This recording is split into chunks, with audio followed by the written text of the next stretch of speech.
I woke up warm. I want you to understand how strange that was. Not the water, not the cold, a bed, a real one, and heat coming off a little heater by my head like something was watching over me.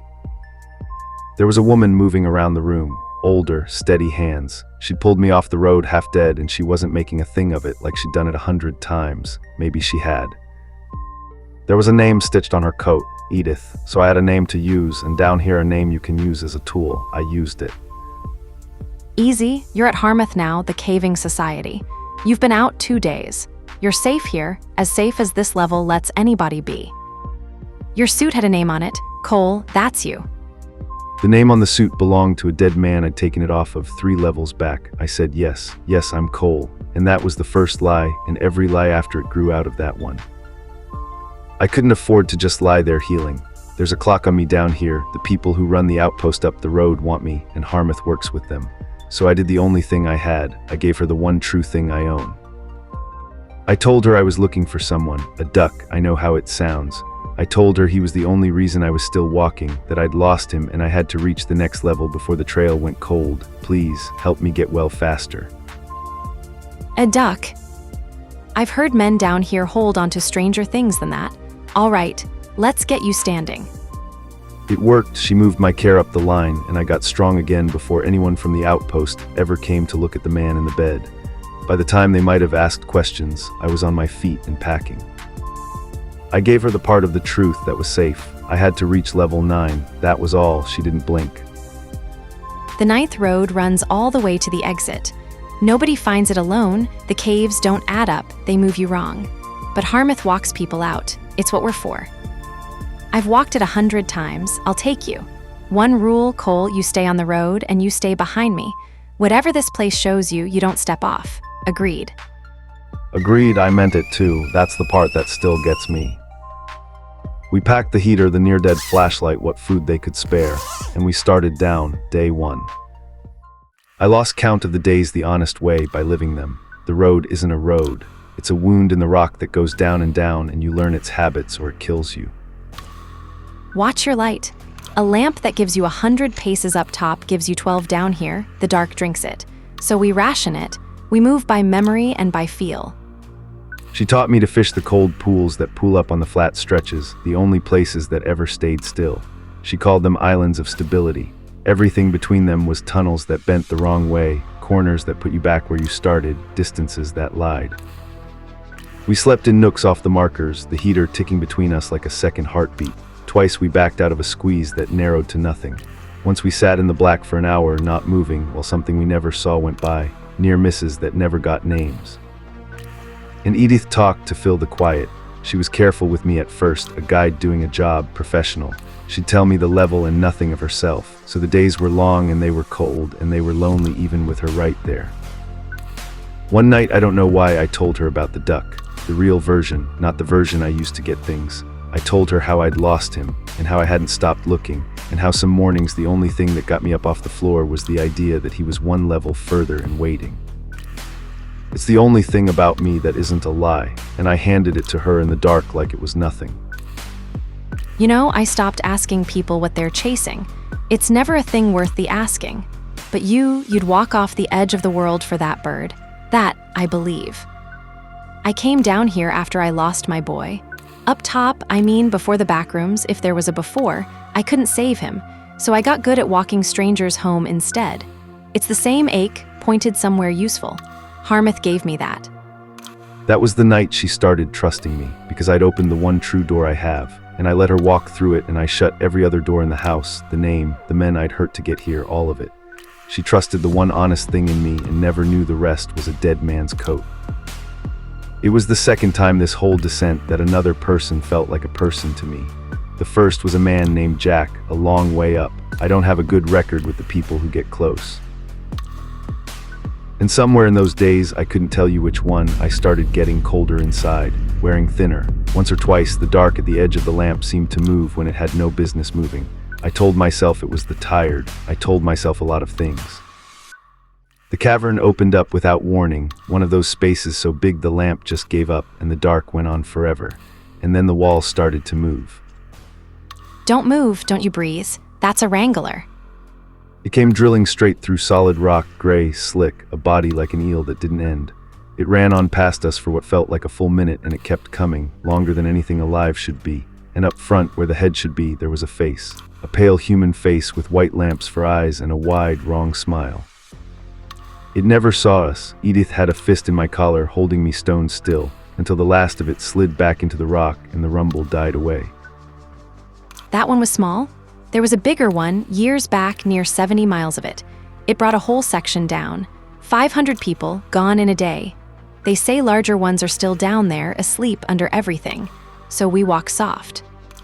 A day or two on, the tunnel opened into light. Not our light, the walls themselves were glowing, blue and soft, a whole biome of it. Passages branching off in every direction, each one lit from the inside. Hyperspace lane. 23 ways out of here, and only some of them are real. See those little lights, drifting? Guides. They're gentle. They've been leading lost people through these caves longer than Harmouth's been here. If you're ever turned around, you follow a light. It'll bring you home. Follow a light and it'll bring you home. I turned that over in my head. It sounded like a kindness. I filed it away like one. I didn't know I'd just been handed the thing that would ruin me. That was the warmest hour of the whole trek. Her, easy for once, me almost calm. The two of us in all that blue light, close to the exit, closer to each other than I'd let anyone get in a long time. I don't know exactly when it broke in me. It wasn't a moment, it was a slope, and I'd been sliding down it for days. The cold on the inside, the tiredness that sleep didn't touch, the weight of carrying a lie that heavy for that long. We came to a dark flooded stretch, black water and one small light hanging out over it. One of the guides, and I looked at it, and it wasn't a light anymore. It was him, it was the duck. I could see him, clear as I can see anything, right there, out over the water, waiting for me exactly like I'd always sworn he'd be. And every cold mile just lifted off me, all of it. I have never in my life been so happy. There he is, after everything, there he is. And I stepped off the road, the one rule she gave me. I stepped off it and I went out over the black water toward the light, and I did not look back once. The passage narrowed and pulled me in, down and off the marked way, and the light stayed just ahead of me the whole time, close enough to chase, never close enough to hold. I was laughing. I think I was laughing. Behind me, far off, a radio crackled to life, her voice, and under it the bass channel breaking in. All stations, this is base. Be advised. MEG has flagged a runner in the system. Male, traveling alone, wanted for assault on their people. Description's thin, but they say he's not right in the head. Fixated on some lost animal. A duck, of all things.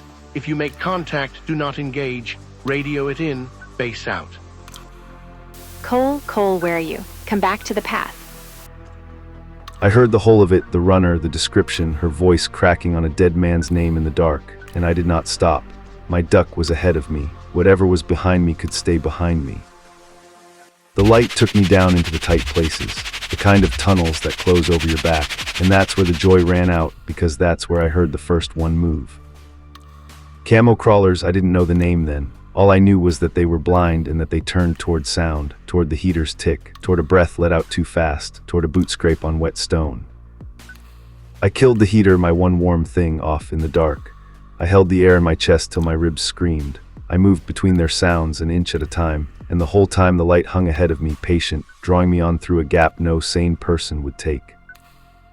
It should have killed me, it didn't. The gap spat me out into a wider dark, and I could feel air moving, real air, from somewhere ahead. The light had walked me straight through the worst of it, like it wanted me at the door. The ground changed under my feet, rock, then sand, then loose gravel, then, I swear it, asphalt. A road surface down here at the bottom of the world. I knew what that meant. Every exit does the same thing. I was at the threshold. The next level was right there. And the light was still ahead, and he was in it, and I was reaching for him when I heard her behind me. She'd followed. Off the road, through the crawlers, she'd come after me. Cole, stop. Please, look at me. While you were gone, the base called through. They're looking for someone, a man traveling alone, who ran from the outpost and hurt 2 of their people getting clear. They hardly had a description of him, they said. Could have been anyone down here. But there was one thing that stopped me cold. They said he'd come apart over an animal, a duck, of all things. And I stood there holding the radio, thinking, no, not him. Anyone but the man who wept to me about his bird. Tell me it's not you, Cole. Tell me I've got it wrong, please.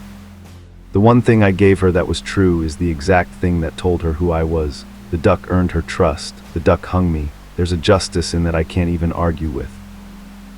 I could have kept lying, I was good at it, but I was so tired, and she was standing there having chased me into a nest of blind killers, still hoping. So I told her my name isn't Cole. Cole died down here in these caves, and I took his coat off his body while it was still warm. I hurt those men, I did that to get free, and I'd do it again to keep moving. They're right to want me. Everything you trusted was true except the man it was attached to. I heard the breath go out of her. That was the worst sound of the whole trek, not the wrangler, not the crawlers, that. And do you know what she did after all of it? Then come back with me anyway. Harmouth can stand between you and them. I've hidden worse men than you, Cole, or whoever you are. You don't have to go over the edge to get away from this. Come home. She offered me a home. Standing at the mouth of the next level, after I'd told her exactly what I was, she offered me a home. And out over the threshold, the light was still waiting. He was still waiting. I'm sorry, Edith, I'm sorry. You have no idea. And I chose the duck. I stepped over the edge, out of level 8, and her post ends there. She couldn't follow me any further even if she'd wanted to. The last thing I heard from that place was her, not calling Cole anymore, just calling. Below me, the dark opened up into a dim orange sprawl, streets, houses, a whole quiet town sitting in a permanent dusk. And somewhere out in it, I was sure, a small shape was waiting for me. I fell toward my duck. I was still smiling.